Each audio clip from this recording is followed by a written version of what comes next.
Buen día a todos, me complace anunciarles de que el día de hoy veremos la clase de proteínas 1. Los objetivos para esta clase son varios. El primero de ellos es describir los mecanismos moleculares por los cuales agentes físicos o agentes químicos pueden desnaturalizar la proteína y relacionar la desnaturalización con la pérdida de la función de dicha proteína. El segundo es explicar el proceso de proteólisis enzimática.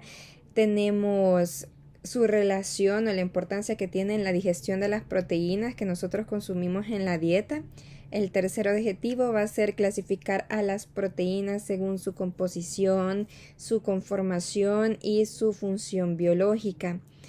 El cuarto objetivo es comparar la estructura y composición de los aminoácidos que están presentes en el colágeno y la elastina y vincular cómo es la estructura de estas dos proteínas, la cual le brinda una función específica en nuestro cuerpo, que es la mecánica en los tejidos. Y también tenemos como objetivo relacionar la estructura de las proteínas con su función biológica. Vamos a ver a las proteínas actina, lactina G, lactina F, la miosina, que son proteínas contráctiles, la alfa-queratina, que es una proteína estructural, las inmunoglobulinas, que son proteínas de defensa, la albúmina, que es una proteína transportadora, y la insulina, que es una hormona. Vamos a dar un repaso de lo que se vio en la clase anterior. Nosotros tenemos los 20 aminoácidos estándar y se vio una clasificación con respecto a su cadena lateral R. Tenemos aminoácidos que están cargados, ya sea negativamente o positivamente, y tenemos que conocer la razón del por qué.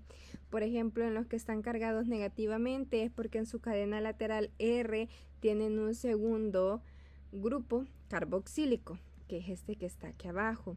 También nosotros tenemos que saber el nombre de esos aminoácidos, por ejemplo, que se les preguntase cuáles son los aminoácidos que a un pH fisiológico se encuentran cargados negativamente, y ya dicen aspartato y glutamato. Así como es también muy importante saber cómo se simboliza con 3 letras y con una sola letra. También tenemos los aminoácidos que están cargados de forma positiva, que es porque tienen un segundo o tercero a veces grupo amino en su estructura.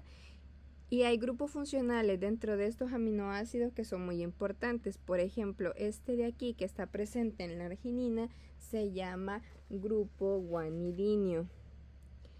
Otro que es muy característico es el que está presente en la histidina, que aquí es donde nosotros tenemos dos grupos, dos átomos de nitrógeno dentro de la cadena R, y ese es un anillo imidazol.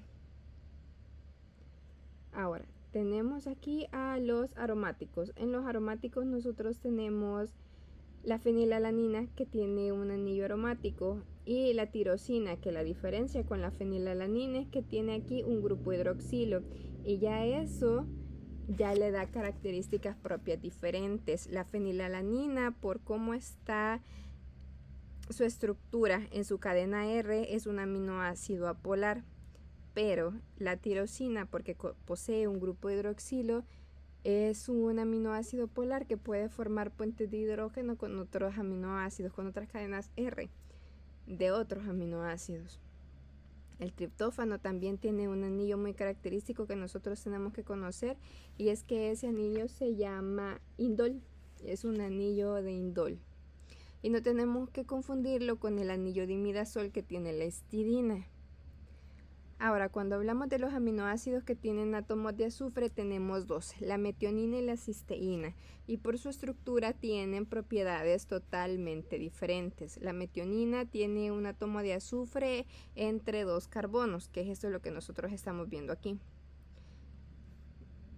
Y la cisteína tiene un grupo tiol o un grupo sulfidrilo, que ya lo hemos visto en el ciclo pasado, en donde se les mencionaba que dos cisteínas mediante su grupo sulfidrilo por una reacción de oxidación forman puentes disulfuro, y que ese mismo puente disulfuro por una reacción de reducción se puede romper y formar nuevamente los grupos sulfidrilo de los cuales partieron en un inicio. Tenemos también los grupos que no tienen carga pero que son polares. En esos tenemos la asparagina, la glutamina, la serina y la treonina. Entonces tienen también en su cadena R grupos importantes que nosotros tenemos que identificar. Por ejemplo, la serina es polar porque tiene un grupo hidroxilo, al igual que la treonina, pero hay que ver que la posición en la que los tienen son diferentes. En el caso de la asparagina y de la glutamina, tienen en su estructura un grupo amida, que es este que está acá, grupo amida. Y ahora hablemos de los alifáticos no polares. Aquí tenemos dos que se mencionaron en la clase pasada como desestabilizadores de la hélice alfa.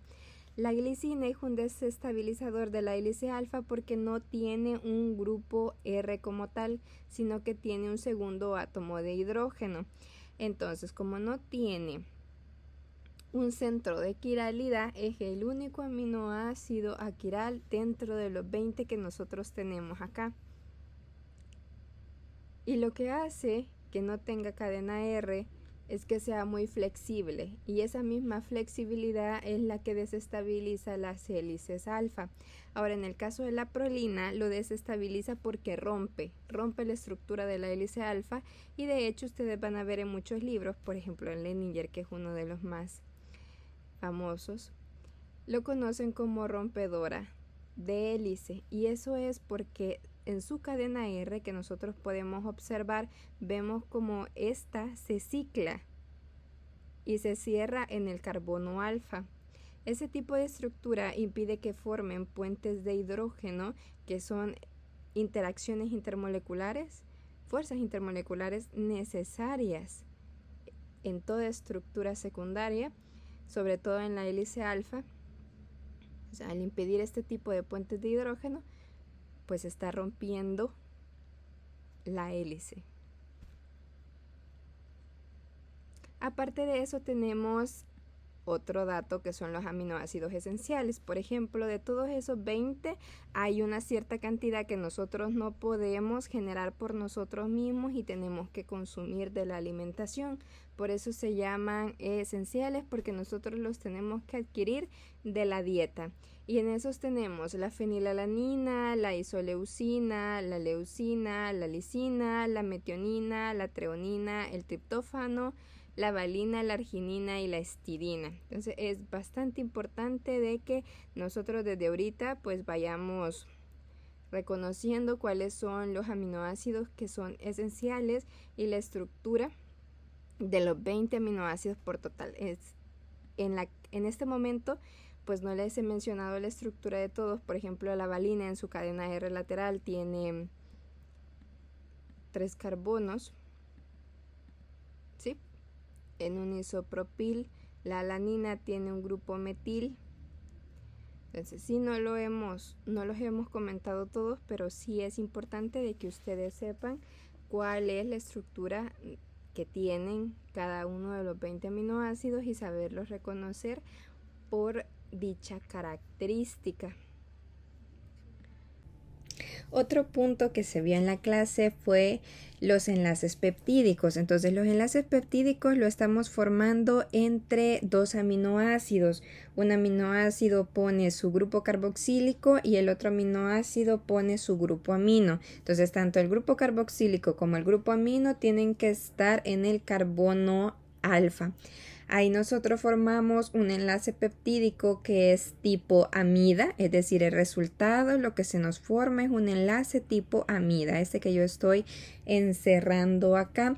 Cuando se da esta reacción, nosotros tenemos una pérdida de agua, entonces van a ver que en muchos libros le llaman a la reacción como una reacción de condensación.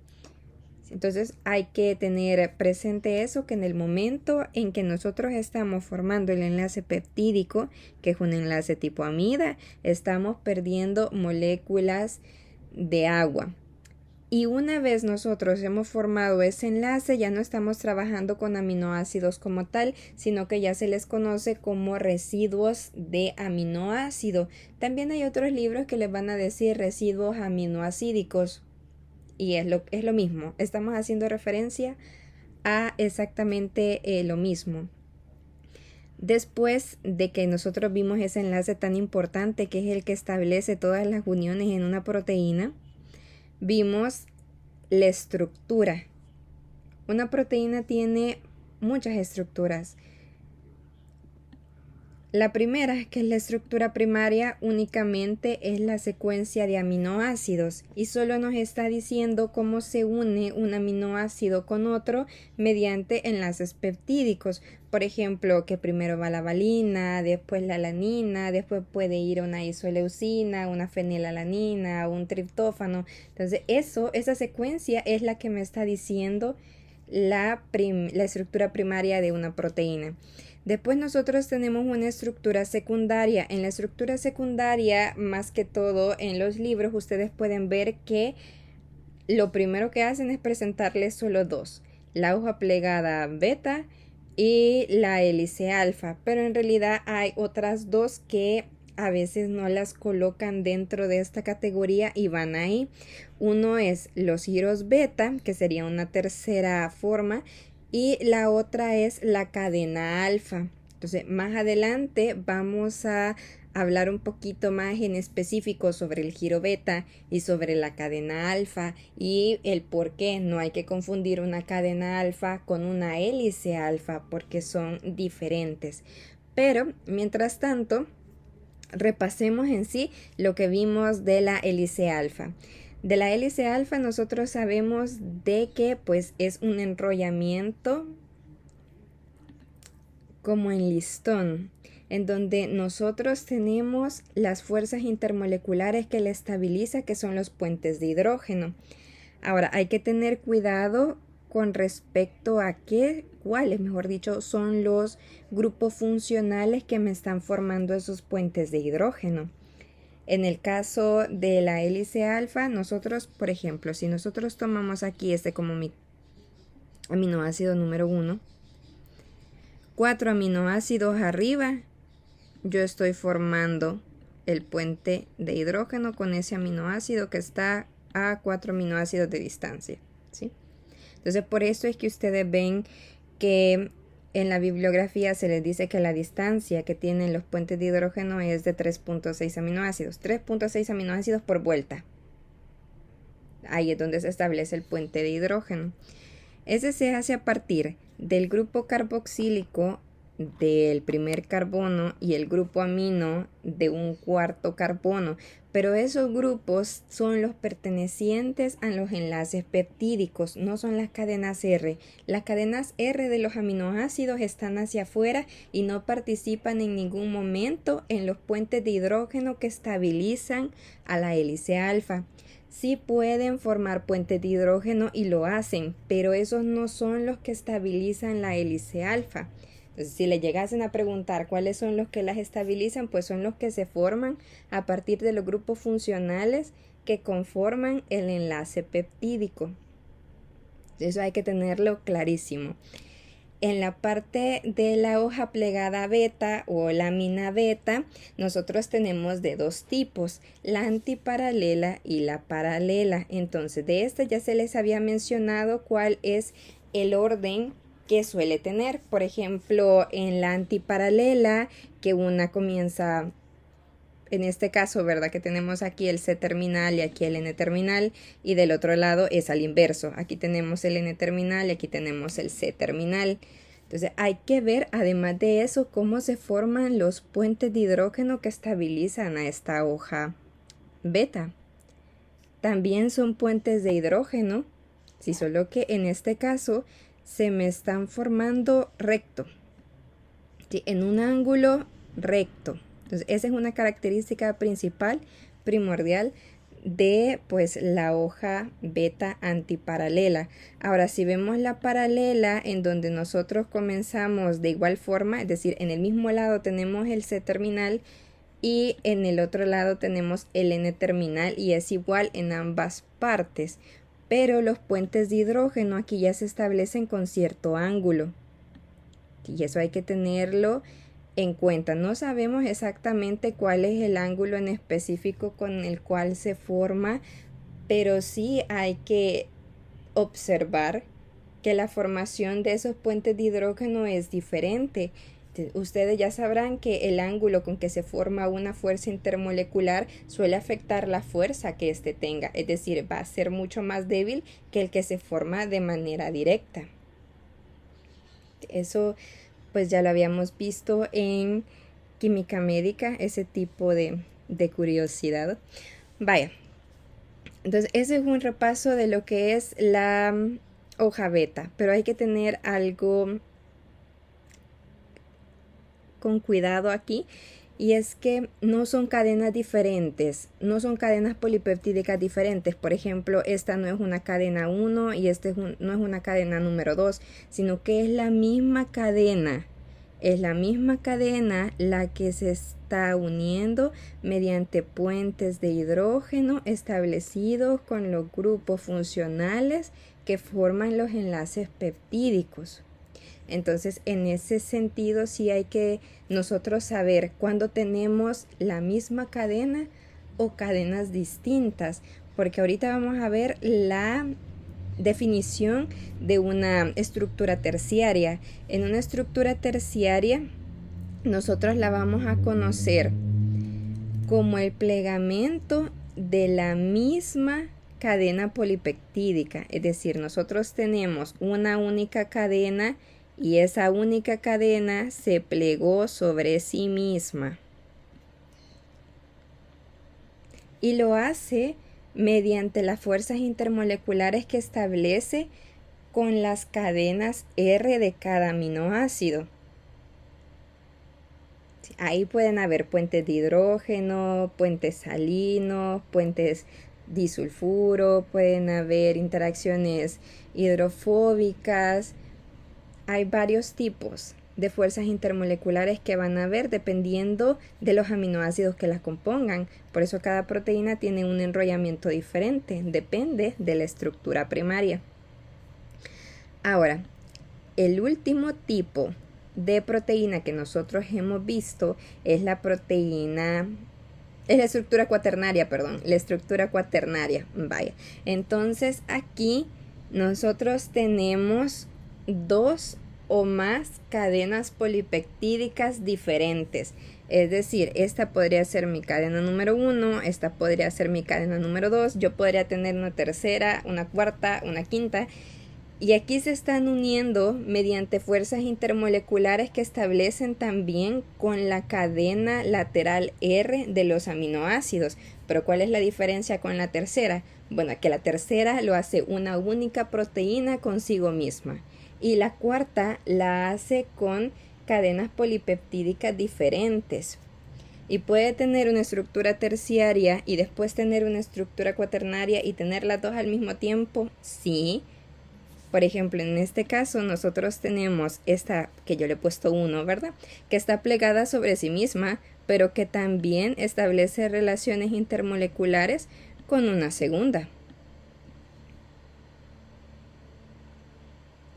Esa parte nosotros la tenemos que manejar bastante bien. Vaya, entonces ahora volvamos a ver la parte de los giros beta que también se habló en la clase pasada. Veamos, un giro beta en sí representa un giro de 180 grados y suelen ser muy rígidos. Entonces, les sirven a las proteínas para cambiar de sentido.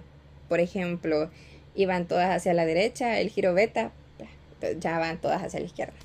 Algo así. Por representarlo, pues que nosotros tengamos aquí una hélice alfa, entonces da un giro, entonces aquí tenemos la otra hélice alfa. También pueden hacerse con la lámina beta, es decir, que nosotros aquí tengamos una lámina beta que lo van a ver que se representan con flechitas y demos un giro y después tengamos la otra parte de la lámina beta. Entonces, la característica del giro beta es que solo vamos a tener 4 aminoácidos ahí. Este giro se está estabilizando también por puente de hidrógeno, pero el puente de hidrógeno solo es uno, así como lo vemos aquí. Solo es uno y se forma entre el primero y el cuarto aminoácido. No pueden haber más aminoácidos en un giro beta porque si no ya es otra cosa, ya no es giro beta. Y siempre el puente de hidrógeno que lo estabiliza se forma entre el primero y el cuarto aminoácido. Tenemos dos tipos diferentes de giros beta. En el primero nosotros tenemos prolina, un aminoácido de prolina que para dar ese giro de 180 adopta una configuración cis junto con su cadena lateral R. Y en el segundo nosotros tenemos un aminoácido de glicina que por estar ahí presente en la glicina nos podemos dar esa vuelta de 180 grados porque la glicina, al no tener una cadena lateral R sino un segundo átomo de hidrógeno, es muy pequeña y es flexible. Esas son las dos características que nosotros vamos a estar manejando para los dos tipos de giros beta. Pasándonos rápidamente a los motivos, porque esto también ya lo vieron, entonces sería solo un repaso. Vaya, un dominio o también llamado pelegamento es algo que ustedes pueden reconocer. Es una estructura que ustedes la ven y la reconocen. Por ejemplo, ustedes saben que esto es un triángulo, ¿sí? Mal hecho, pero un triángulo. Entonces digamos que después ustedes van caminando por la universidad y ven una pared que tiene un triángulo. ¿Ustedes lo reconocen? Sí, lo reconocen en cualquier parte que ustedes ven. Saben que la figura es un triángulo. Pues lo mismo pasa con los motivos. Los motivos son combinaciones de estructuras secundarias que se pueden reconocer y tenemos de varios tipos. Estas no son las únicas, sino que son unas de las más famosas. Por ejemplo, el motivo beta-alfa-beta, el motivo beta-beta, y uno lo reconoce porque, bueno, primero mira una lámina beta, después va una hélice alfa, después continuamos con la lámina beta, o en este caso que tenemos puras láminas beta, entonces se llama beta-beta, o en el caso del alfa-alfa, donde primero tenemos aquí una hélice alfa, tenemos un giro o asa, y tenemos aquí de nuevo la cadena alfa. O un barril beta. En el caso del barril beta es un cilindro hecho por hojas o láminas beta. Y tenemos ya este que se llama llave griega, en donde tendremos una disposición diferente de lo que son las láminas beta, pero sí, un motivo o pegamento solo me está diciendo una estructura que yo puedo reconocer. Vaya, dominio. Dominio es una parte de la proteína que tiene o cumple una función biológica.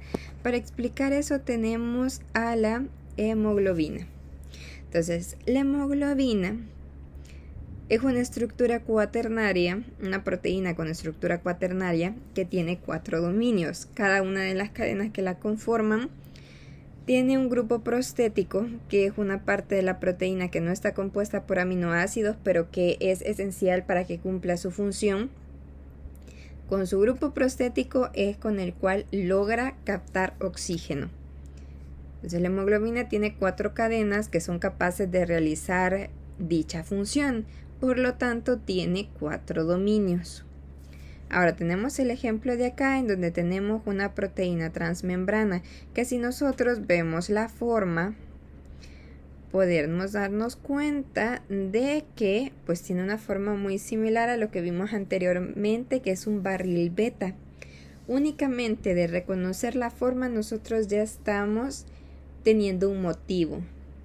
Ahora, este motivo de aquí desempeña una función biológica que es dejar pasar cierto tipo de moléculas a través de la membrana plasmática, sí, y por tener una función es un dominio. Entonces ahí hay que tener cuidado con los conceptos de cada uno de los términos, de cómo yo identifico un motivo y a qué es a lo que hago referencia con un dominio. También está un dato muy importante acerca de los dominios y es que incluso separados de la proteína, cumplen su función. Es decir, si por alguna razón tuviese que separarse un dominio de la proteína, esa parte de la proteína que desempeña la función seguiría haciéndolo. No perdería su funcionalidad. Esa es una de las características importantes de los dominios. Bien, ahora vamos a ver el siguiente tema, que es la desnaturalización. La desnaturalización es la pérdida de la estructura tridimensional. ¿Sí? Que eso va directamente ligado a la función de una proteína. Entonces, se pierde la estructura tridimensional, se pierde su función. Eso es así. Aquí tenemos nosotros un ejemplo de una estructura que está plegada sobre sí misma. Es decir, en este caso que yo les he presentado, lo más que tiene esa proteína es una estructura terciaria. Si solo es una cadena plegada sobre sí misma. En la desnaturalización, lo único que vamos a romper son las fuerzas intermoleculares y los puentes disulfuro que se forman a partir de las cadenas laterales de los aminoácidos. Eso es lo único que se rompe. No tocamos enlaces peptídicos. En ningún momento. En una desnaturalización, no. Entonces, este proceso, dependiendo del daño que haya sufrido la proteína, es decir, de cuántos enlaces de cuántas fuerzas intermoleculares se les haya roto, así vamos a saber si es reversible o no. Ya más adelante les voy a comentar de un caso de desnaturalización que sí es reversible. Pero si se pierde en su totalidad pues su estructura tridimensional, lo único que a mí me queda es una estructura primaria. Ahora, en una desnaturalización se pueden perder muchos tipos de estructuras. Se puede perder la estructura cuaternaria, dejando únicamente la estructura terciaria, o se puede romper la estructura cuaternaria y la estructura terciaria, dejando únicamente la estructura secundaria y la primaria, o se puede romper cuaternaria, terciaria, secundaria, pero lo que nunca se les va a romper a partir de una desnaturalización es la estructura primaria de las proteínas, porque en ningún momento la desnaturalización les va a romper los enlaces peptídicos. Entonces, la secuencia de aminoácidos que conforman la estructura primaria de una proteína siempre va a estar intacta en la desnaturalización. Solo aquí. Tenemos dos tipos de agentes desnaturalizantes. Hay agentes físicos y hay agentes químicos. De los agentes físicos solo les traje dos: el calor y la agitación. Para el calor, nosotros vamos a poner de ejemplo la albúmina del huevo. Cuando nosotros ponemos el huevo a freír o a cocer, ahí nosotros estamos rompiendo los puentes de hidrógeno y las interacciones hidrofóbicas que hay entre los grupos R de los aminoácidos. También nos aclara de que hacer eso no hace que la proteína pierda su valor nutricional. ¿Y por qué? ¿Por qué no pierde su valor nutricional? Si ustedes se acuerdan de su clase pasada, el valor nutricional viene dado únicamente si la proteína tiene los aminoácidos esenciales. Si tiene los aminoácidos esenciales, es una proteína con alto valor nutricional. Si le falta alguno de ellos, ya su valor nutricional va bajando. Y como la desnaturalización en ningún momento rompe los enlaces peptídicos, por lo tanto, si la proteína cuenta con los aminoácidos esenciales, por mucho que la desnaturalicemos, no va a perder su valor nutricional. ¿Que vaya a perder su función? Sí, claro que la pierde, porque pierde parte de su estructura. Ahora, el otro, que es de la agitación, aquí nosotros lo que estamos rompiendo, además de hecho se parecen mucho los tipos de interacciones que nosotros rompemos con el calor y la agitación, por no decir que son los mismos, porque si lo son igual puentes de hidrógeno e interacciones hidrofóbicas, solo que los métodos son diferentes. Uno es por calor, por poner energía, y el otro es por agitación. Bien, aquí van los agentes químicos. Uno de ellos son la concentración salina. Vamos a comenzar con ese. Y he traído dos ejemplos, el sulfato de amonio y el dodesil sulfato de sodio. Como ustedes se acordarán, las sales se pueden disociar en sus iones. Tenemos cationes y tenemos aniones. Podemos generarlos en estas sales también. ¿Qué es lo que me va a estar rompiendo? ¿Qué tipo de interacciones me va a estar rompiendo tener una alta concentración salina? Al menos de estos dos ejemplos que les he colocado. Los puentes salinos. ¿Qué es lo que yo voy a conocer como un puente salino? ¿Sí recuerdan de que hay aminoácidos que a pH fisiológico tienen carga negativa porque tienen un segundo grupo carboxílico? Y que hay aminoácidos que a pH fisiológico tienen carga positiva porque tienen un segundo grupo amino. Bueno, como son cargas diferentes, se atraen y a eso se llama puente salino. Y estos, al disociarse en sus iones, vienen y alteran las fuerzas intermoleculares que se habían establecido dentro de la proteína. Y eso destruye cierto tipo de estructuras que ya habíamos hablado, cuaternaria, terciaria o secundaria. Y tenemos otro agente diferente, que es cuando nosotros tenemos iones de metales pesados. En este caso tenemos plata, plomo y mercurio. Estos en este caso también pueden desnaturalizar a la proteína rompiendo puentes salinos, así como también interaccionando con puentes disulfuro. ¿Por qué con puentes disulfuro? Bueno, recuérdense que un puente disulfuro se forma porque hemos oxidado dos grupos sulfhidrilo de la cisteína. Y recuérdense que yo les dije que así como lo formamos por oxidación, lo podemos romper por reducción, y los metales pesados pueden realizar ese proceso, ese tipo de reacción. Otros agentes químicos son los compuestos orgánicos, y aquí les traigo dos ejemplos, el etanol y el beta-mercaptoetanol. En el caso de los alcoholes, nosotros vamos a estar rompiendo los puentes de hidrógeno que estén en las proteínas. Y eso es debido a que pues los alcoholes contienen grupos hidroxilo, con el cual también pueden establecer puentes de hidrógeno. Es decir, de repente la proteína va a formarles los puentes de hidrógeno con el compuesto que ustedes están agregando y no con los otros residuos de aminoácido.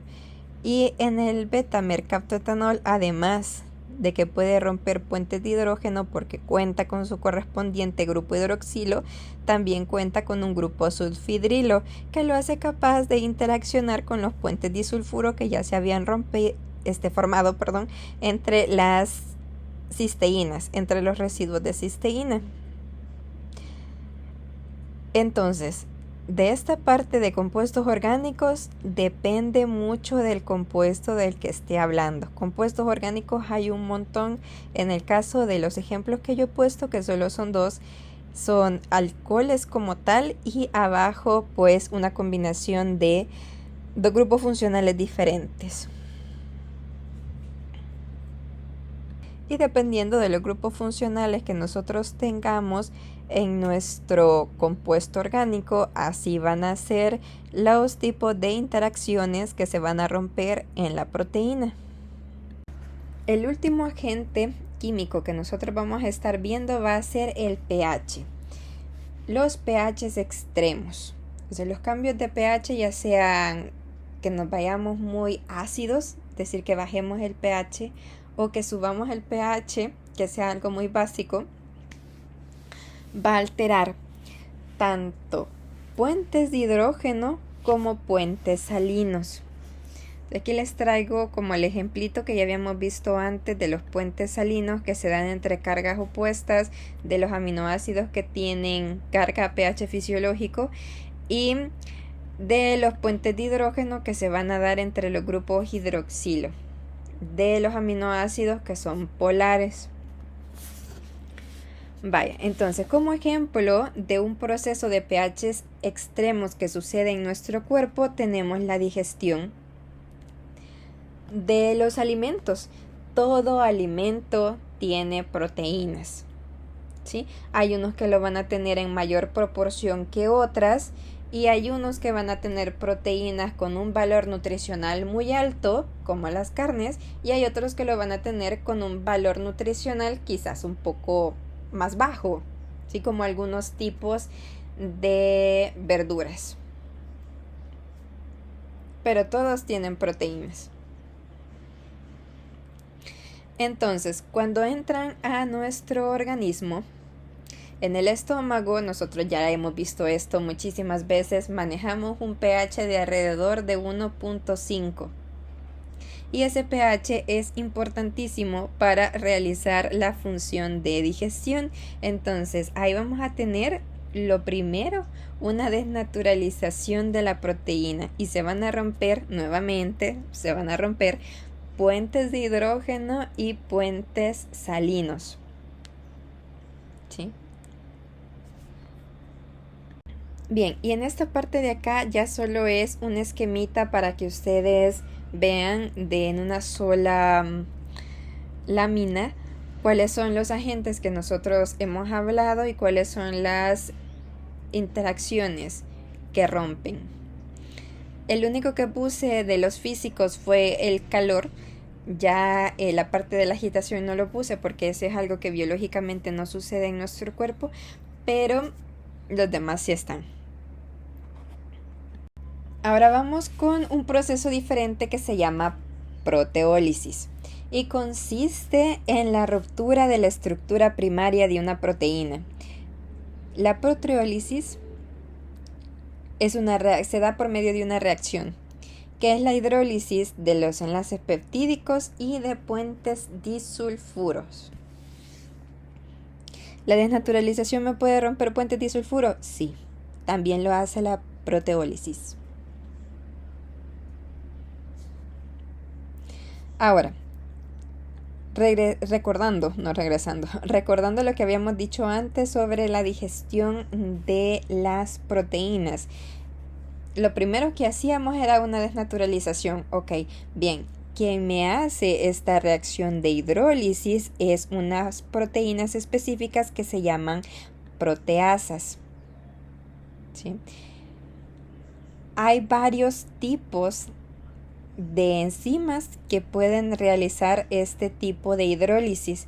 En nuestro estómago tenemos a la pepsina y a la tripsina, que necesitan del pH específico de 1.5 que está en el estómago para activarse. Si no están a ese pH no se activan y no cumplen su función. Entonces necesitan ese pH para llegar y romper la estructura primaria de la proteína, es decir, hidrolizar los enlaces peptídicos. ¿Qué es hidrolizar? Hidrolizar es agregarle agua. Si se recuerdan que yo les dije que cuando estaban formando el enlace peptídico ustedes perdían agua, entonces en la reacción se les agrega agua y forman los residuos, forman los aminoácidos completos. Entonces, este proceso no es así tan rápido. Primero forman péptidos, después péptidos todavía más pequeños y ya de ahí van con aminoácidos solitos, individuales como tal. Y es un proceso que no solo está en el estómago, sino que termina en el intestino. En el estómago comienza, pero en nuestro intestino tenemos otro tipo de enzimas que también hacen esta función de hidrólisis y la digestión de los aminoácidos, la absorción de los aminoácidos se da en el intestino, no en el estómago. Aparte de que nosotros conozcamos que en nuestro cuerpo hay enzimas que realizan esa función de hidrólisis, también hay ese tipo de enzimas en otro tipo de alimentos, por ejemplo en la papaya y en la piña. La enzima que se encuentra en la papaya, que es capaz de hidrolizar los enlaces peptídicos, se llama papaína, es la que estamos viendo aquí. Y la que existe en la piña, capaz de hacer la misma función, hidrolizar los enlaces peptídicos, es la bromelina. De hecho, ustedes lo pueden ver en bastantes tipos de fármacos, de medicamentos, en donde hay comprimidos con estos dos tipos de enzima para mejorar la digestión. De hecho, también se pueden ver en locales que suelen tener una piña encima de la carne como ablandador. Están haciendo uso de esa función que les permite la enzima. Y aquí estaba nuevamente en letritas, ¿verdad? Que la absorción se da en las paredes intestinales. Bien, ahora vamos con la clasificación de las proteínas. Las vamos a clasificar por su composición, por su conformación y por su función biológica. Por su composición estamos hablando de qué me compone mi proteína. Tenemos proteínas simples y proteínas complejas. Las proteínas simples son las que únicamente están compuestas por residuos de aminoácidos. Eso es lo único que hay. Como ejemplo de ella está la albúmina. Y las complejas es, además de tener residuos de aminoácidos, van a tener una molécula o grupos de moléculas que les van a ayudar a cumplir su función biológica. Y ahí es donde entra el grupo prostético. Un ejemplo de esas proteínas que contienen grupos prostéticos es la hemoglobina. Ahora, por su conformación, nosotros aquí estamos hablando de una estructura tridimensional de la proteína y tenemos tres.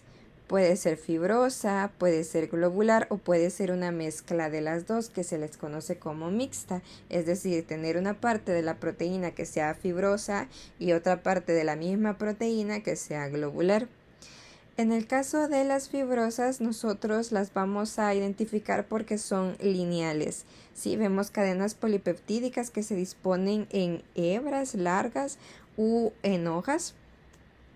Y también tienen la característica de ser insolubles. Y son insolubles porque la gran mayoría de los aminoácidos, lo que más le abunda, son aminoácidos hidrofóbicos, tanto en el interior de la proteína como en la superficie de esta, y eso les da una característica muy importante en su función biológica, que es gracias a eso pueden funcionar para dar soporte, para dar forma, para dar protección, fuerza y flexibilidad al tejido o a la parte de nuestro cuerpo en donde se encuentre esta proteína. Un ejemplo de este tipo de proteínas de cuales yo les estoy hablando es el colágeno. Ahora, en las globulares se caracterizan por ser más o menos esféricas. El ejemplo que hemos traído aquí es la albúmina y como ven no es una esfera perfecta como tal, pero sí la proteína trata de tener en su interior todos los aminoácidos que son hidrofóbicos y en su exterior dejar todos los aminoácidos que sí pueden establecer interacciones con el agua. Es por eso que son así como esféricas. De estas tienen funciones específicas. Trabajan como enzimas, también pueden ser proteínas transportadoras o proteínas reguladoras, sí tienen una función diferente de la cual ejercen las fibrosas. Y tenemos la otra parte de la clasificación que es por su función biológica. Por su función biológica, las proteínas pueden ser enzimas, hormonas, proteínas de defensa, proteínas de reserva, proteínas transportadoras, proteínas contráctiles y proteínas estructurales. Bien, el colágeno es una proteína fibrosa, es decir, que nos va a estar formando una disposición de largas hebras, así lineales, como ya habíamos visto en la descripción anterior. Se encuentran en la matriz extracelular del tejido conectivo. Por ejemplo, aquí tenemos una representación. Esta es la matriz extracelular, toda esta parte de acá. Esta es la membrana plasmática. Aquí se encuentran unas células que son alargadas llamadas fibroblastos, en donde se produce el colágeno. Y el colágeno pues vendría siendo estas fibras que nosotros vemos acá. Es una de las proteínas que nosotros tenemos con mayor abundancia, representa el 6% del peso total de nuestro cuerpo y del 25 al 30% de todas las proteínas de nuestro organismo. Ahora tenemos aquí un esquema en donde vemos el porcentaje del contenido que se tiene de colágeno dependiendo del tipo de tejido. Está en el hueso desmineralizado el 90%, en los tendones se tiene de un 80 a 90% de colágeno, la piel tiene de un 50 a 70%, los cartílagos también del 50 al 70%, las arterias tienen del 10 al 25%, el pulmón tiene el 10% de colágeno y el hígado el 4%. Entonces, hablemos de la estructura secundaria única del colágeno. Esta estructura se llama cadena alfa. ¿Sí? También es enrollada, así como nosotros estamos viendo aquí. Podría llegarse a confundirse con la hélice alfa, pero por eso es que nosotros tenemos que tener mucho cuidado y poner mucha atención en las características para diferenciar ambas. La cadena alfa es levógira, ¿sí? Gira hacia la izquierda.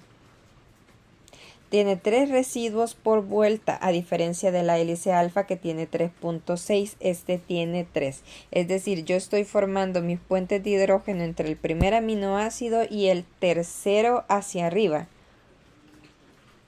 El tercero hacia arriba aminoácido, ¿verdad? O sea, desde aquí, aquí, digamos, algo así. Vaya, aparte de eso, este tipo de cadena tiene abundancia de los siguientes aminoácidos, que son glicina, alanina, prolina, 4-hidroxilicina y 5-hidroxilicina. Los últimos dos son no estándar. Sí, se hacen por una modificación agregándole el grupo hidroxilo a aminoácidos de prolina y de lisina. Por esta gran abundancia que tiene solo en estos aminoácidos es por lo cual el colágeno no tiene un alto valor nutricional, porque carece de la gran mayoría de los aminoácidos esenciales para la dieta. ¿Sí? En general se basa en un arreglo que es glicina, X y Y. Se pone X y Y porque la X representa ya sea prolina o lisina y la Y representa ya sea hidroxiprolina o hidroxilisina. Que es un arreglo que va así. En el interior de la hélice generalmente queda la glicina porque las vueltas que da la cadena alfa son bien cerradas, por lo tanto el único aminoácido que es lo suficientemente pequeño para estar ahí es la glicina. Bien, ahora que ya sabemos cuál es la estructura secundaria del colágeno, vamos a analizar cuál es su siguiente estructura, que es el tropocolágeno, superhélice de estrógira o triple hélice del colágeno. En los tres estamos haciendo referencia a lo mismo. Entonces, una de las características del tropocolágeno es que es la unión de 3 cadenas alfa. Estas 3 cadenas alfa pueden ser homotriméricas o heterotriméricas. ¿Qué significan eso? Que pueden ser 3 cadenas alfas iguales o que pueden ser cadenas ligeramente diferentes en su secuencia de aminoácidos. Tienen la característica de tener una abundancia de glicina, un 33%, de prolina entre el 12 y el 24%, de 4-hidroxiprolina del 10% y de 5-hidroxilisina del 0.6%. Si nosotros vemos las figuritas, primero tenemos la estructura secundaria de cadena alfa que gira hacia la izquierda, es levógira. En el B también tenemos la misma representación, es la misma cadena alfa. Ahora, la imagen C sí ya está hablando del tropocolágeno. Ahora, cuando tres cadenas alfa que giran hacia la izquierda por ser levógiras se enrollan, giran hacia la derecha. Se enrollan, o sea, a pesar de que ellas mismas giren hacia la izquierda, cuando se enrollan tres, lo hacen girando a la derecha. Entonces, por eso se le conoce como superhélice de estrógira. Y aquí en la imagen D tenemos la vista del tropocolágeno desde arriba. Y ahí vemos como todos los grupos R de las cadenas de los aminoácidos están viendo hacia afuera. Por tanto, ¿cuáles son las fuerzas intermoleculares que me estabilizan el tropocolágeno? De buenas a primeras, los puentes de hidrógeno que se forman entre los grupos amino y los grupos carboxílicos que forman los enlaces peptídicos de los aminoácidos de las tres cadenas presentes. Y es lo que nosotros tenemos aquí. Le voy a poner en otro color. Aquí está uno, aquí está otro, aquí también está otro puente de hidrógeno. Aparte de eso tenemos otro tipo de enlace, esta vez un enlace covalente que nos viene también a dar estabilidad al tropocolágeno, que se llama como enlace covalente cruzado y es este que vemos acá. Este enlace covalente cruzado generalmente se forma entre la lisina y una hidroxilisina que están presentes pues en cadenas iguales o diferentes de cadena alfa, que forman también el tropocolágeno. Entonces, por la descripción de la estructura que les acabo de decir, el colágeno posee una estructura cuaternaria. Aquí tenemos una imagen que describe el desarrollo del colágeno a partir del fibroblasto. Entonces todo comienza en el retículo endoplasmático, en donde se comienzan a transcribir los genes y se generan pues las proteínas. Ahí se da lo que es la hidroxilación de la prolina y de la lisina. Entonces pasa a la membrana de retículo y llega al citosol. Una vez llega al citosol, en las posiciones, en los grupos hidroxilo de la lisina, es decir, en las posiciones de la hidroxilisina, de la 5-hidroxilisina, es donde se va a unir primero una galactosa, que es un tipo de carbohidrato que lo vamos a ver más adelante. Entonces, ahorita solo quedémonos con que en el grupo hidroxilo de la 5-hidroxilisina se une una galactosa.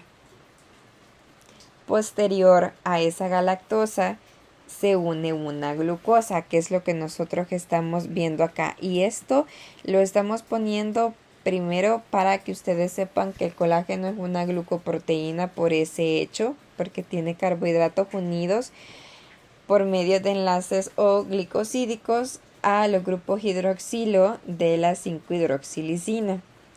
Y esto se une a la cadena alfa antes de formar el tropocolágeno. Una vez que ya tiene los carbohidratos unidos a esos puntos importantes de la cadena alfa, entonces sí, ya se unen tres cadenas alfa que son levógiras, pero que cuando se enrollan las tres, pues van en el sentido de estrógiro. Entonces, ese tropocolágeno que se forma se empaqueta con otros. de tal manera que me está formando una fibrilla, que es primero aquí y después de aquí para acá arriba. ¿Sí? Es un empaquetamiento de muchos tropocolágenos que me forman una fibrilla que es la que da la fuerza tensil. De hecho, también nosotros podemos ver ese desarrollo acá, donde tenemos primero una cadena de aminoácidos, después la formación del tropocolágeno, después está lo de las microfibrillas, después va la fibra y por último va la fibra del colágeno como tal. Entonces, como ustedes pueden ver, es un empaquetamiento. Después de haber formado el tropocolágeno, es un empaquetamiento. Ahora tenemos los tipos de colágeno y lo tenemos representado en una tabla. Hay más de 30 tipos de colágeno, pero nosotros solo vamos a ver los más representativos. En la tabla nos dicen el tipo de colágeno con número romano, el tipo de cadenas por el cual está compuesta, si forman fibrillas, si forman redes o si tienen dominios. Y aquí nos están diciendo pues en qué lugar podemos encontrar ese tipo de colágeno dentro de nuestro organismo. El colágeno tipo 1 es uno de los más abundantes, representa el 90% del colágeno que nosotros tenemos en nuestro cuerpo y lo podemos encontrar en tejidos conectivos, ¿sí? En la mayoría de los tejidos conectivos. Ahora, esta parte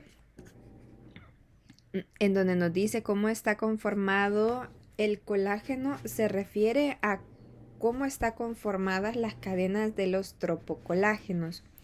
Si ustedes recuerdan, en láminas anteriores yo les comentaba que el tropocolágeno tiene 3 cadenas alfa. Tiene 3. Entonces, aquí nos están diciendo que yo tengo 2 tipos de cadenas diferentes. Dice A1 y entre paréntesis con romano 1. Y en la otra dice A2 y entre paréntesis con romano 1.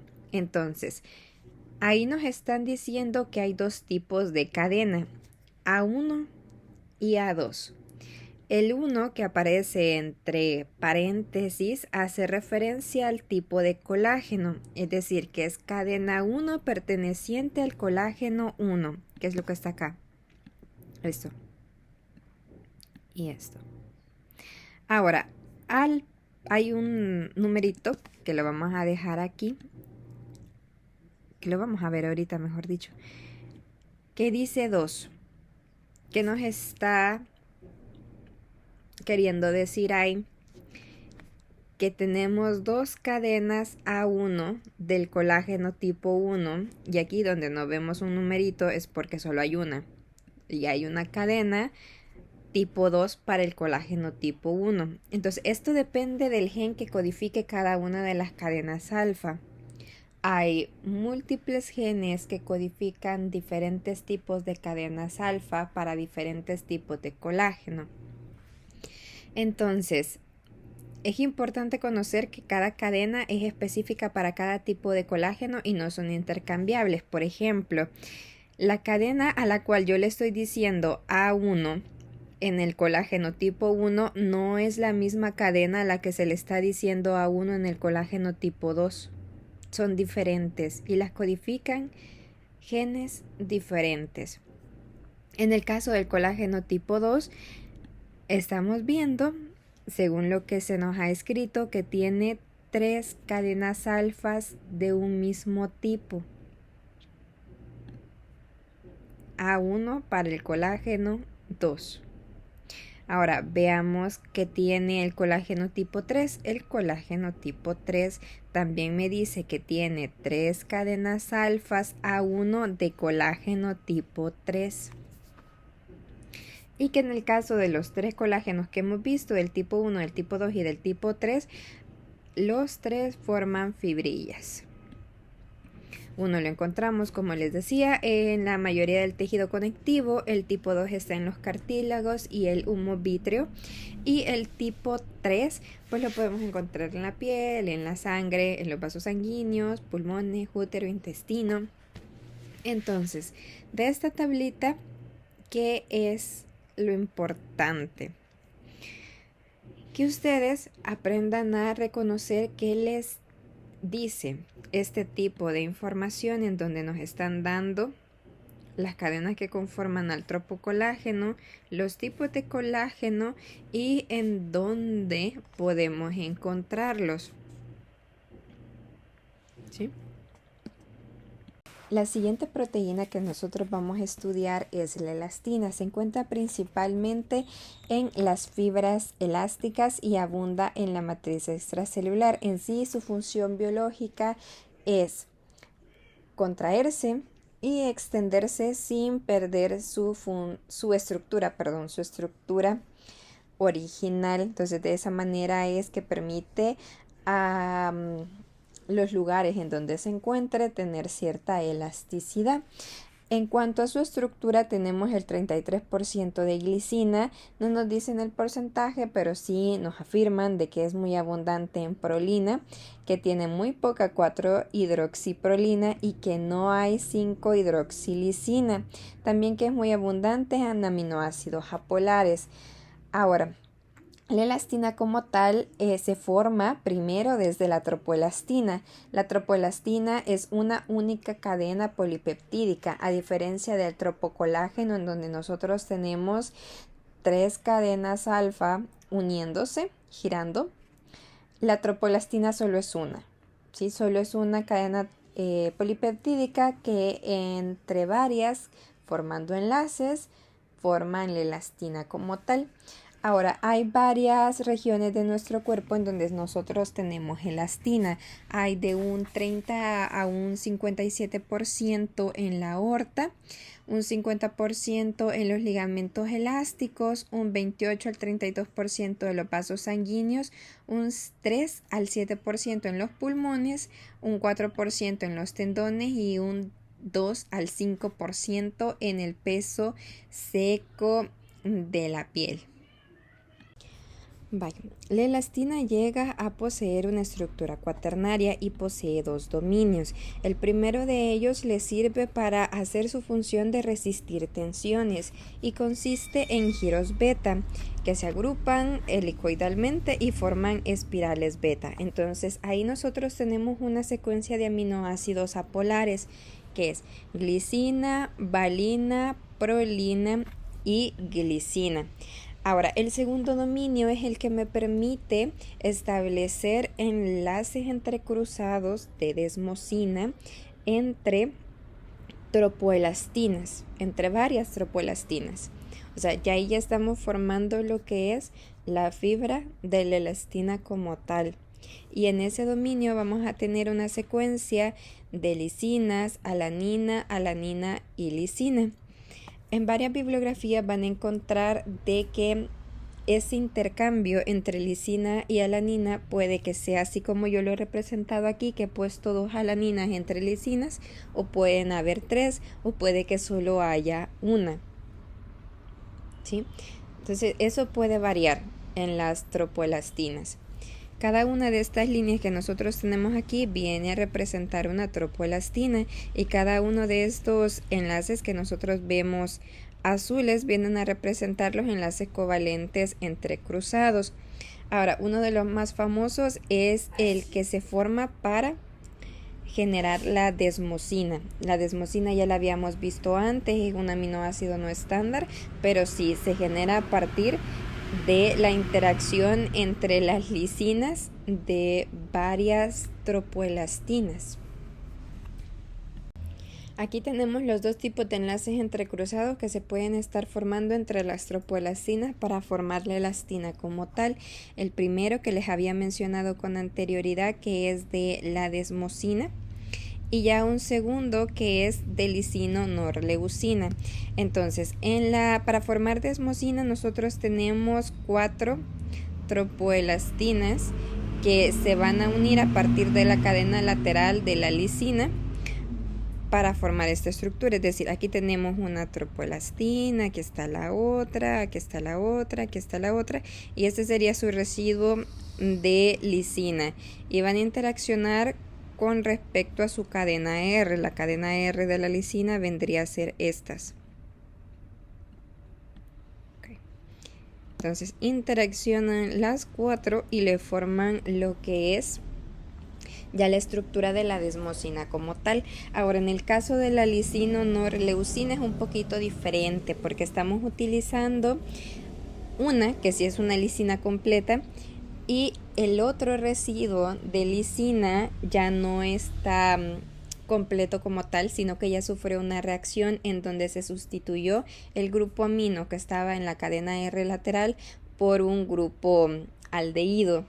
Entonces es por eso que tenemos ese otro nombre para este tipo de enlace entrecruzado que también puede haber entre las tropoelastinas. Y aquí tenemos una imagen para que nosotros podamos ver mejor cómo se da este enlace entrecruzado para formar desmosina.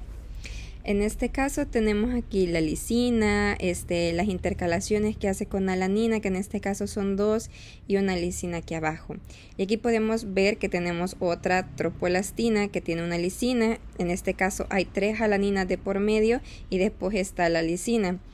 Estos 4 residuos de lisina van a formar la desmosina. Entonces, si yo bien en la lámina anterior les mencioné que puede ser entre 4 tropoelastinas, en realidad también es posible que se formen entre 2 unidades de tropoelastinas siempre y cuando se tengan 4 residuos de lisina que puedan reaccionar con su cadena R. Entonces, este es si nosotros tenemos 2 y dada la casualidad, así como están unidas porque al final se empaquetan, tenemos las elastinas libres para poder reaccionar entre sí. Y la otra es, en este caso que está un poco palidito, pero aquí me viene a representar una cadena de elastina. Esta sería otra cadena de elastina. Esta de aquí abajo, esta de aquí abajo es otra y esta de aquí abajo es otra. O sea, también podemos formar el enlace entrecruzado con 4 diferentes, con 4 tropoelastinas diferentes o con 2. Depende del empaquetamiento.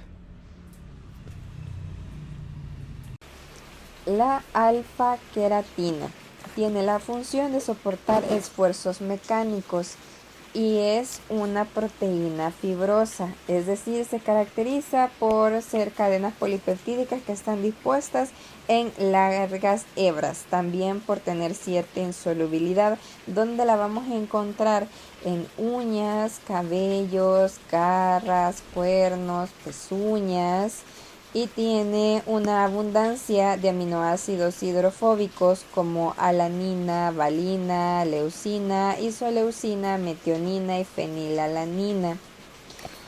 Entonces, comencemos con la estructura primaria de la alfa-queratina, que consiste únicamente en la secuencia de aminoácidos, ¿sí? Ahora, la estructura secundaria de esta proteína es una hélice alfa destrógira, es decir, gira hacia la derecha. Ahora, 2 hélices alfa destrógiras se van a unir, se van a enrollar y me van a formar una superhélice. Ahora, este enrollamiento que forman estas 2 hélices alfa destrógiras es levógira, es hacia la izquierda. Es decir, que en esta que nosotros estamos, que es una hélice alfa, es hacia la derecha. Pero en el momento en que me forman la superhélice, es hacia la izquierda. Es levógiro cómo se unen las 2 cadenas. Y la unión de esas 2 cadenas se hacen por las interacciones entre los grupos R de los aminoácidos hidrofóbicos. Ahora, el arreglo de la proteína, de los aminoácidos de la proteína, no termina ahí, sino que continúa. 2 superhélices se van a unir para formar un protofilamento y 4 protofilamentos se van a unir para formar un filamento. Entonces, sí, la estructura de la alfa-queratina en realidad sí tiene un arreglo algo complejo de empaquetamiento. Pero nosotros tenemos que rescatar pues qué es lo más importante de la proteína, que es su función, en donde se encuentra, cuáles son los aminoácidos que tienen mayor abundancia, en específico cuáles son su estructura secundaria, si tiene una estructura terciaria o si tiene una estructura cuaternaria. En este caso decimos que tiene una estructura cuaternaria porque en el momento en que forma la superhélice nosotros vemos la unión de dos cadenas polipeptídicas que son iguales. Sí, son dos cadenas polipeptídicas iguales, pero son dos. Y eso ya entra dentro de lo que nosotros hemos definido como estructura cuaternaria. La estructura secundaria es porque tiene una estructura de hélice alfa de estrógira. Entonces solo esta parte es su estructura secundaria. Bien, vamos a hablar de la desnaturalización de la alfa-queratina. Podemos hacer una desnaturalización reversible de la alfa-queratina. Si ustedes han planchado su cabello, han visto cómo pasa de ser colocho o de tener pequeñas ondas a ser totalmente liso. Y eso es debido a que se rompen los puentes de hidrógeno con el calor.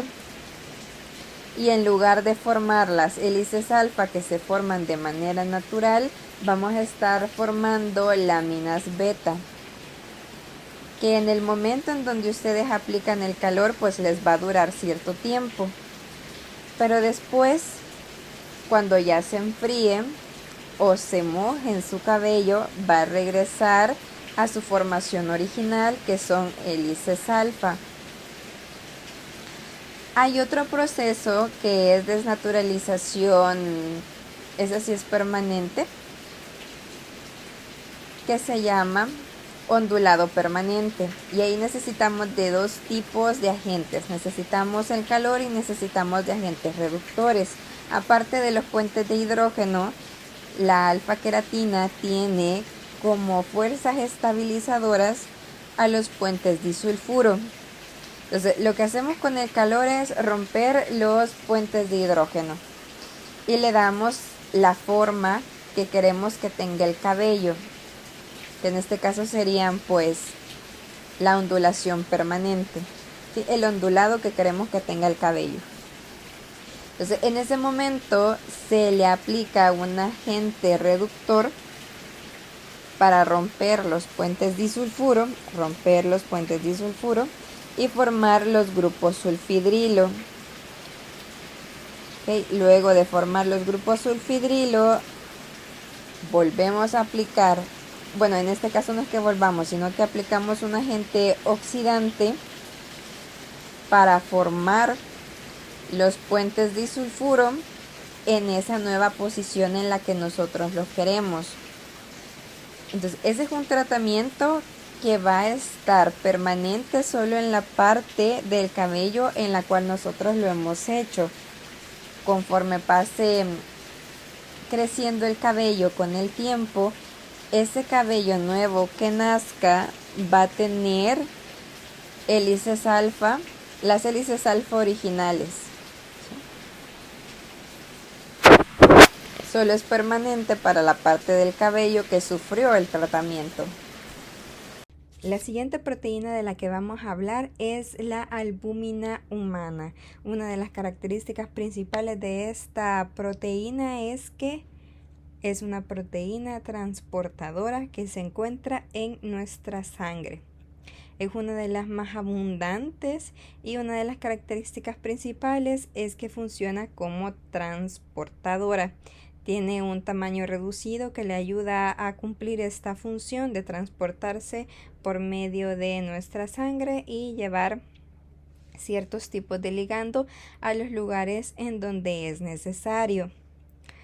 Por ejemplo, puede transportar ácidos grasos, puede transportar bilirrubina, puede transportar iones calcio. De hecho, más de la mitad de todo el ion calcio que nosotros tenemos en nuestro cuerpo está unido a la albúmina. También puede transportar ion cobre, iones níquel, también como ion magnesio, zinc, sí tiene esa facilidad.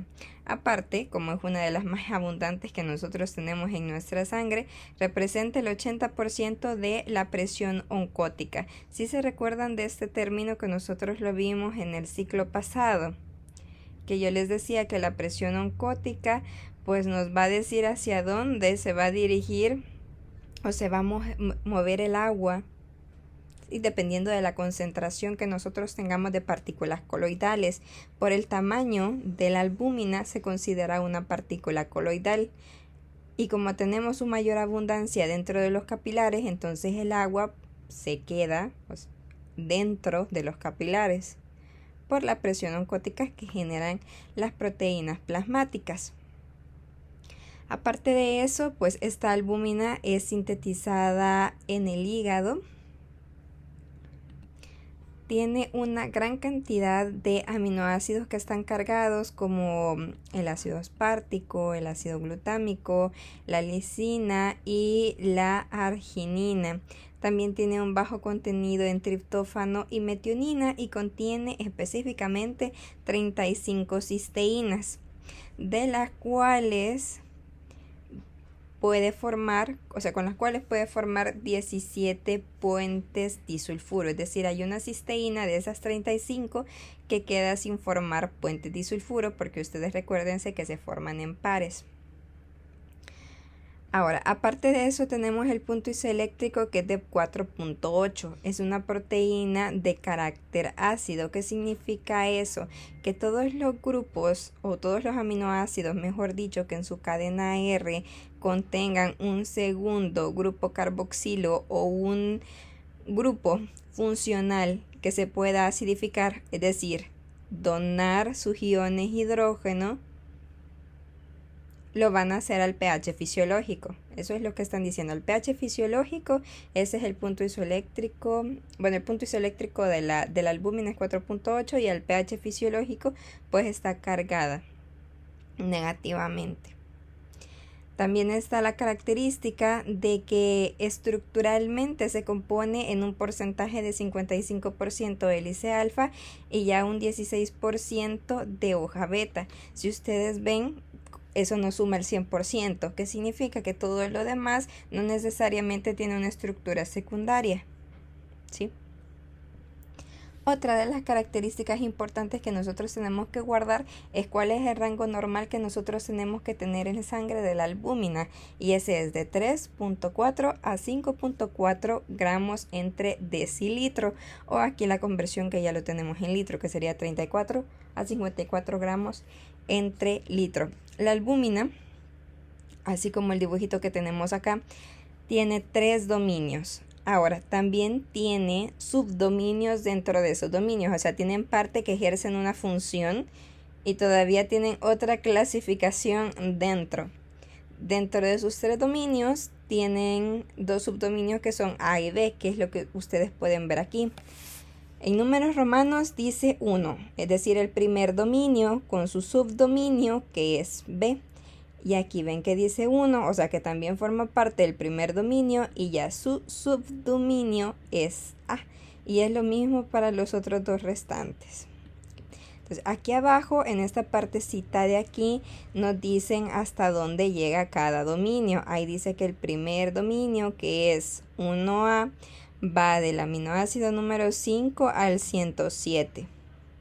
La albúmina humana tiene 582 aminoácidos.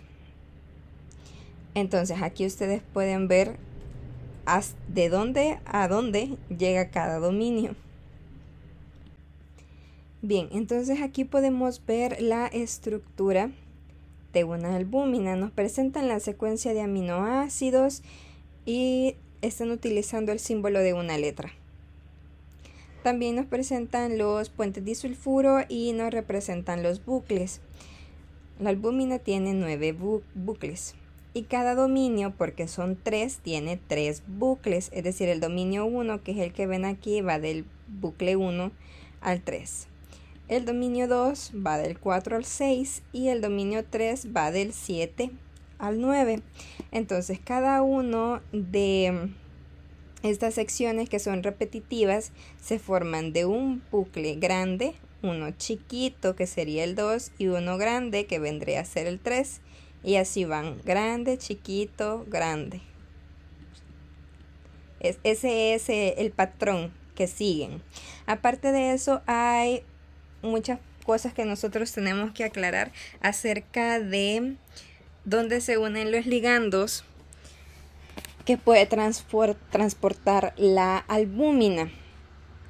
Entonces, aquí con nuestra cisteína, que es la única que se queda libre, sí, porque las otras están formando puentes disulfuro, ahí nosotros podemos, la albúmina une, mejor dicho, una molécula de glutatión, ¿sí? La transporta.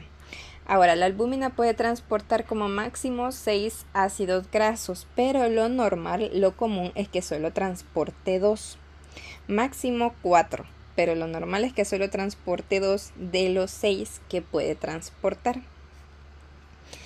Y también tenemos pues las posiciones en las cuales se puede unir los ácidos grasos. Por ejemplo, aquí tenemos los aminoácidos y generalmente se van a unir por interacciones hidrofóbicas con las cadenas R de los aminoácidos, con los cuales pueden establecer esas interacciones.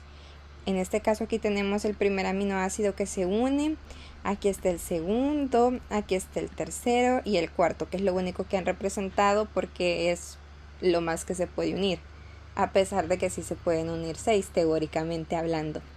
También hay una posición para la cual se puede unir la bilirrubina, es decir, tiene un punto de alta afinidad para ella, con la cual también establece ese tipo de interrelaciones que son fuerzas intermoleculares, porque no pueden hacer enlaces covalentes, la tiene que agarrar cuando se produce en nuestro organismo y la tiene que soltar en el hígado para su degradación.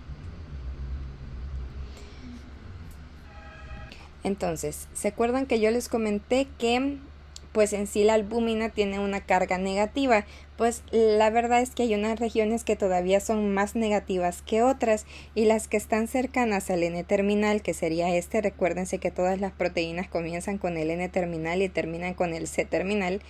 El N-terminal en el caso de la albúmina es el que tiene la mayor parte de las cargas negativas. Entonces por eso es en ese lugar en donde se nos están uniendo todos los iones con carga positiva. Su afinidad principal es para con el calcio.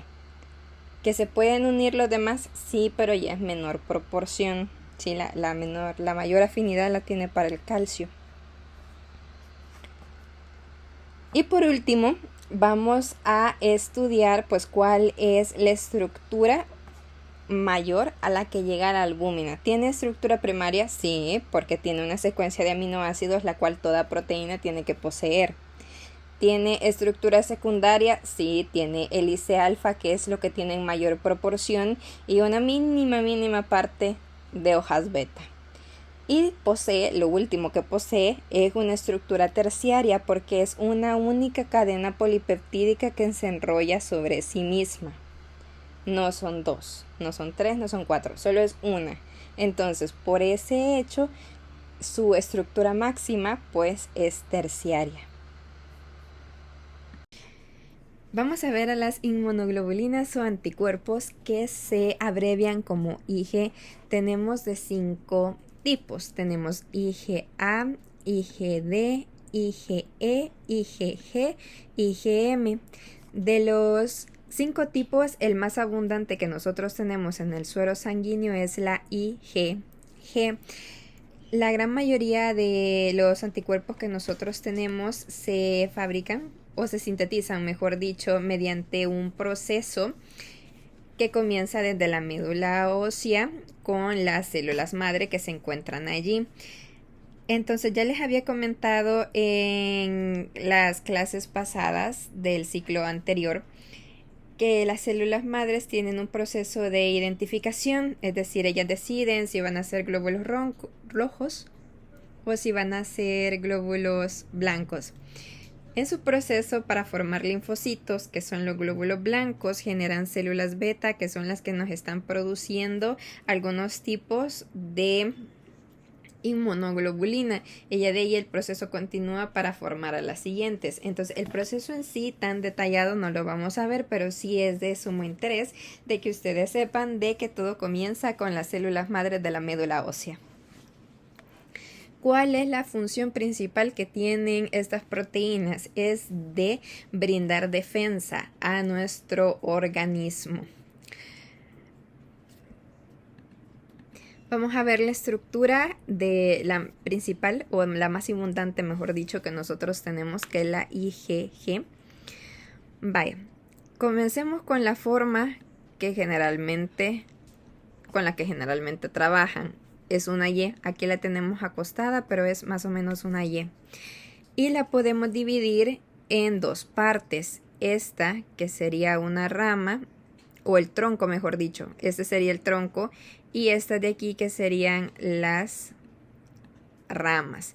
Entonces, tienen su correspondiente forma de identificación. El tronco vendría a ser FC y las ramas se conocen como FAB, las dos ramas. Se conoce como FC al tronco porque si ustedes utilizan proteínas proteasas, es decir, que tienen la capacidad de romper enlaces covalentes y rompen esta parte de aquí que se llama bisagra, con esta parte de acá también, se genera el tronco suelto con sus ramitas también, es decir, generan tres partes de lo que es la estructura. Y la parte del tronco cristaliza. Por eso le pusieron FC, y la parte de las ramitas le han puesto FAB, le han puesto así porque es la que atrapa el antígeno.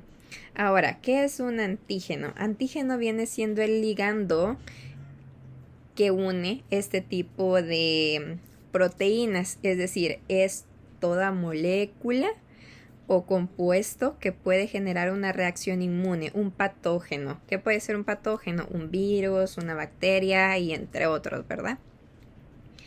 Aparte de nosotros identificar esas dos estructuras, que serían el tronco y la ramita, tenemos dos tipos de cadenas, una que es pesada y la otra que son ligeras, es decir, que una tiene una concentración mayor de aminoácidos que es la otra. Y aparte de que hay unas que se conocen como pesadas, las cuales le han puesto como abreviatura H y ligeras como abreviatura L, tenemos otra segunda clasificación de las cadenas, así son constantes o si son variables. Como ustedes sabrán, hay una infinidad de virus y una infinidad de bacterias y de otros tipos de ligando que se pueden considerar patógenos. Entonces hay muchas de los anticuerpos que pueden ser parte de la inmunoglobulina IgG y aún así ser específicos para diferentes antígenos. Entonces, ¿cómo van a ser específicos para diferentes antígenos si son iguales? En ese sentido es que hay partes de la proteína que se mantienen constantes a pesar de que tengan especificaciones diferentes, y hay partes que se mantienen variables, que difieren de una proteína a otra a pesar de que sean del mismo tipo. Okay, entonces, en ese sentido, nosotros vamos a reconocer cuáles son las cadenas pesadas y cuáles son las cadenas constantes y variables, viendo pues aquí lo que tenemos en la estructura. El tronco cuenta con cadenas que son constantes y son pesadas. ¿Sí? Tanto esta parte de aquí como esta parte de aquí son constantes y pesadas. Ahora, las ramas son diferentes. Las ramas cuentan con las dos partes, con cadenas constantes y con cadenas que son variables, con cadenas que son pesadas y con cadenas que son ligeras. Solo déjenme borrarles esta parte para que puedan verlo mejor. Vale.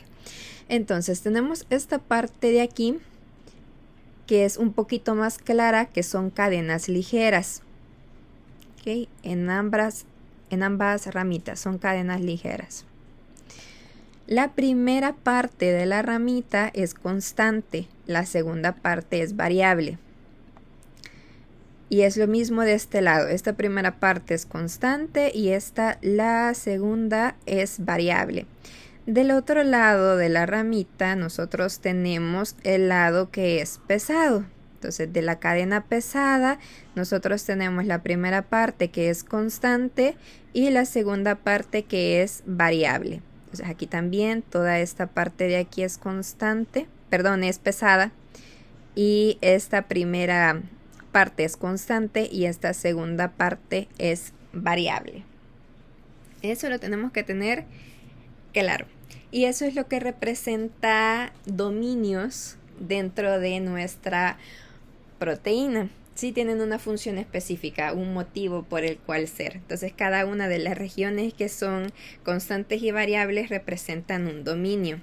Por eso es que aquí he puesto que tenemos 4 dominios en la cadena pesada, 3 constantes y uno ligero, y uno variable, perdón, y que tenemos 2 dominios en las cadenas ligeras, que sería uno constante y uno variable. Aparte de eso, tenemos que fijarnos en que están unidos por puentes disulfuro, es decir, todas las cadenitas que nosotros vemos ahí están estabilizadas por puentes disulfuro, que son 16 en total. Vaya, ahora vamos a hablar específicamente del sitio de unión al antígeno. Ese se hace por medio de las partes variables de los bracitos, de las partes Fab. Bien, entonces les voy a decir cómo funciona. Imagínense que ustedes tienen una bacteria que tiene una proteína que está cargada negativamente. Entonces viene el anticuerpo, nuestra proteína, y en la parte variable va a tener un montón de aminoácidos cuya cadena R esté cargada positivamente para que puedan establecer interacciones y de esa manera unir ahí específicamente. O puede ser un caso diferente, que sea proteínas que son polares y pueden establecer puentes de hidrógeno. Entonces el epítopo, que es el sitio de unión al antígeno, va a tener un montón de aminoácidos que tengan cadenas R polares que les permitan también establecer puentes de hidrógeno con pues el parásito que yo quiero eliminar. Entonces, de esa manera es como funciona las partes variables del epítopo, y yo tengo 2 epítopos por inmunoglobulina, es decir, tengo uno por ramita o por bracito, que es lo que nosotros hemos representado aquí en este dibujo. Este sería uno y este sería el otro. Y ya aquí abajo ya solo les menciono lo importante que es tener los puentes disulfuro, porque esos son los que dan la flexibilidad para poder unir los antígenos, es decir, le permiten a la proteína tener flexibilidad en los brazos, que son sus sitios de unión al ligando. Bien, aquí tenemos un cuadrito que nos da como las principales funciones para los 5 diferentes tipos de anticuerpos. Entonces, de aquí hay que aclarar ciertas partes principales. Por ejemplo, el IgM no es como el IgG que está en la sangre, que es soluble por dicho motivo, porque de caso contrario no podría estar ahí, sino que el IgM es la principal respuesta inmune cuando nosotros tenemos algún tipo de infección y está unida a las membranas de ciertas células, a las membranas de los linfocitos B. Y a partir de esa se genera la IgD, que ya esa es un anticuerpo que funciona después de la infección. Tenemos después el IgA, que nosotros lo podemos encontrar en secreciones líquidas, por ejemplo, saliva, lágrimas, la leche materna o el sudor. Está también el IgE, que es para las respuestas alérgicas, y ya después tenemos el IgG, que es una respuesta secundaria, es decir, también sucede después de que ha pasado la infección, y lo encontramos mayoritariamente en la sangre. En términos de estructura, la IgG tiene una estructura muy similar a la IgE. pero en términos de estructura, que sería estar unido a la membrana de ciertas células, la IgM y la IgE comparten ese tipo de estructura. Pero como les comentaba, nosotros nos vamos a quedar estudiando la parte estructural de la IgG. Vamos a estudiar las proteínas que funcionan en la contracción muscular. Tenemos dos, la miosina y la actina. Comencemos con la miosina. En sí es el componente principal de los filamentos gruesos que nosotros tenemos en el músculo y se compone de 6 cadenas. 2 de ellas son pesadas, es decir, ahí yo tengo la mayor concentración de aminoácidos, y las restantes 4 son cadenas ligeras. Ahora, con respecto a las cadenas que son pesadas, si ustedes miran la figura que tenemos acá, las cadenas pesadas son estas, todos, incluyendo estas partes de aquí que son globulares. Este es un ejemplo de una proteína que es mixta, es decir, tiene una parte que es fibrilar, que hace una línea, y tiene una parte globular, que es esta, que la vamos a llamar cabeza. Entonces, las cadenas pesadas son o tienen una estructura secundaria de hélice alfa. Entonces, las hélices alfa son destrógiras, pero se enrollan dos hélices alfas pesadas, y ese superenrollamiento es levógiro. Okay. Entonces comienza su enrollamiento y termina con sus cabezas globulares. Bye. Ahora, las 4 cadenas ligeras son de 2 tipos. Hay una que es una cadena ligera esencial y está la otra que es una cadena ligera reguladora, y estas 2 cadenas están unidas a las cabezas globulares, es decir, son 2 por cada cabeza. 2 cadenas ligeras. Aquí está una, aquí está la segunda, y aquí está una tercera, y aquí está una cuarta. Bye.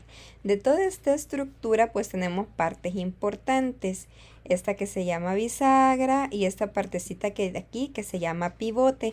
En el caso de nosotros exponer la miosina así como tal a enzimas proteasas, es decir, a proteínas que tienen la capacidad de romper enlaces covalentes, peptídicos y puentes disulfuro, esos son las regiones en donde hace el corte, en la bisagra y en el pivote. Entonces nos generan 4 partes: las cabezas globulares solitas, la parte del pivote a la bisagra y la parte de bisagra al C-terminal. De toda esta estructura que vemos aquí, la que realiza una función enzimática, es decir, la que tiene un dominio en sí, es la cabeza globular. ¿Por qué? Porque ahí es donde nosotros unimos el ATP y también se une a la otra proteína que les había comentado al inicio, que es la actina. Está el otro dominio, que es el dominio del C-terminal, que tiene una función diferente, no es que se vaya a unir a otros ligandos. La miosina es pues la proteína que me está formando el filamento grueso, entonces para eso es la unión de varias miosinas, la estructura que vimos anteriormente uniéndose varias, y tenemos aquí en la mitad lo que es el C-terminal y en los extremos tenemos el N-terminal, que son las cabezas globulares de cada una de las miosinas. Y entonces, como ustedes pueden ver, pues son la unión de muchas miosinas. Y aquí tenemos también de forma representativa en donde estaría la unión al ATP y en donde estaría la unión a la actina de la cabeza globular. Bien, ahora vamos con la actina. La actina es globular, es esta esfera que ustedes pueden ver aquí, y cuando está así solita se llama actina G. Ahora, esta actina tiene la capacidad de unirse unas con otras a lo que se le conoce como polimerizar, y forma filamentos. Una vez ha formado este filamento que ustedes ven aquí, que es una cadena ordenadita, se llama actina F. Cada una de estas actinas tiene una unión a ATP, sí, que es lo que nosotros podemos ver aquí. está representando la unión al ATP. El ATP es esta molécula que nosotros vemos acá. Y en su proceso, cuando se une, pues se pierde uno de estos fosfatos. ¿Sí? Entonces pasa de ATP a ADP, que es algo que nosotros hemos querido representar en esta imagen de aquí. Aquí vemos cómo se une primero en azulito el ATP y después ya lo representan con negro ya cuando ha perdido un fosfato y se convierte en ADP. Entonces ahí nosotros únicamente tenemos a la actina F. La actina me forma lo que es el filamento delgado. Para que se dé la contracción muscular yo necesito de dos filamentos, el filamento grueso y el filamento delgado. El filamento grueso ya lo vimos anteriormente, lo forma la miosina. Ahora, el filamento delgado lo forma en su mayor parte la actina. Y necesita para eso de otras dos proteínas, una que se llama tropomiosina y la otra que se llama troponina. La tropomiosina es diferente a la miosina, son únicamente dos hélices alfa que se unen, o sea, se enrollan entre sí en sentido levógiro. No tenemos cabezas globulares acá. La miosina sí tiene, la tropomiosina no. La troponina son tres subunidades diferentes que aquí las vemos especificadas. Hay troponina C, hay troponina I y hay troponina P. No vamos a entrar en detalle en cómo es que se diferencia una de la otra. Lo que nos interesa aquí es que nosotros sepamos que la actina F tiene unos pequeños surcos, es decir, por ejemplo aquí cuando se están uniendo todas las actinas que son globulares, pues dejan pequeños espacios. En esos pequeños espacios se une la tropomiosina y también se une la troponina, que es lo que nosotros vemos representado acá. También nos detalla que tenemos un espacio en el cual se unen, que es cada 38.5 nanómetros. Y ahí tenemos la estructura del filamento delgado. Ahora vamos a explicar cómo funciona el filamento delgado y el filamento grueso para la contracción muscular. Como ustedes pueden ver aquí, el músculo en realidad tiene una organización bastante amplia y nosotros nos vamos a quedar únicamente con el sarcómero. El sarcómero se compone de dos partes, uno que se llama banda I y el otro que se llama banda A. La banda I está compuesta únicamente por filamento delgado y la banda A está compuesta totalmente por filamento grueso, que es esta parte un poquito más oscura, y aquí tenemos la más clara, que es filamento delgado. Ahora, ustedes se recuerdan que yo les dije que el filamento delgado tiene troponina y tiene tropomiosina. Lo que hace la troponina y la tropomiosina es bloquear la entrada de las cabezas globulares de la miosina a la actina F. Y eso funciona porque el proceso de contracción no se tiene que dar por sí solo, sino que se tiene que dar en el momento en que el sistema nervioso manda la señal de que yo tengo que mover el músculo. Entonces, para eso sirven las dos proteínas que les había mencionado antes. La troponina es especial para captar calcio. Entonces, en el momento en el que el sistema nervioso manda la señal de que hay que contraer el músculo, se libera calcio que lo agarra la troponina, y en ese proceso tanto la troponina como la tropomiosina sueltan la actina, liberando el sitio de unión para que las cabezas, que son estas, las cabezas globulares, se unan a la actina F. Ahora, ese proceso de unión no lo hace directamente. Por ejemplo, no es que esta cabeza globular de la miosina se une directamente a la actina que tiene encima de ella, sino que lo hace con una actina que está mucho más lejos de ella. Entonces ahí se da la contracción, que es este pasito que vemos aquí abajo. Si vemos cómo están más cerca. Y eso es únicamente un sarcómero. Y nosotros tenemos varios sarcómeros unidos. Entonces ese proceso es lo que da ese impulso y esa fuerza en contraer y soltar. del músculo. Y también lo podemos ver acá, podemos ver cómo tenemos el filamento delgado, que es la banda ahí, se ve grande, y ya después cuando hacemos la contracción está mucho más chiquito. Entonces es exactamente por ese proceso. Además del calcio que se necesita para la troponina, este proceso también necesita de ATP. No se da únicamente con haber soltado los sitios de unión, también necesita de energía química para que el proceso pues tenga su feliz resultado. La siguiente proteína que nosotros vamos a ver es la insulina. Tiene la función biológica de ser una hormona que está secretada en el páncreas en células especializadas que se conocen como células beta. Ahora, estas células beta se encuentran en los islotes de Langerhans. Vaya, entonces, ¿cuál es la función principal que tiene? Y es la de participar en el metabolismo de los carbohidratos, de los lípidos y de las proteínas. Entonces, por eso es que ustedes pueden ver que la insulina se le menciona como regulador de los niveles de glicemia, es decir, de que va a regular los niveles de azúcar en sangre, en nuestro organismo. Hablando de su estructura, la insulina, la primera vez que se genera en el páncreas, tiene 3 cadenas. Una cadena A, que es esta, una cadena B, que es la que está acá, y una cadena C. La cadena C, en el metabolismo que pasa a la insulina, se pierde, se corta, y ya la proteína final, que es la encargada de hacer su función biológica, solo tiene 2 cadenas, que vendría siendo la cadena A y la cadena B.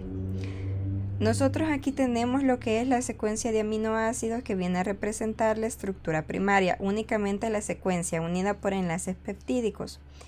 Además de eso, pues nos especifican cuántos aminoácidos tenemos en la cadena A, que son 21 residuos de aminoácidos, y en la cadena B, que nosotros tenemos 30 residuos de aminoácidos. Aparte, también nosotros tenemos que prestar atención en los puentes disulfuro. Son 3 puentes disulfuro lo que hace la insulina, todo con la cadena R de los residuos de cisteína. De estos 3 que se forman, uno se forma dentro de la misma cadena que vendría a ser es decir, se forma entre 2 cisteínas y ambas están en la cadena A. Ya los otros 2 se forman entre la cadena A y la cadena B. En total, la insulina cuenta con 51 residuos. Aquí nosotros podemos ver el detalle de cuál es el número de aminoácido, en donde está la cisteína y, bueno, la cisteína que forman su puente disulfuro. Es decir, el primero de ellos es con la cisteína que está en el aminoácido número 7 de la cadena A, por eso dice A7.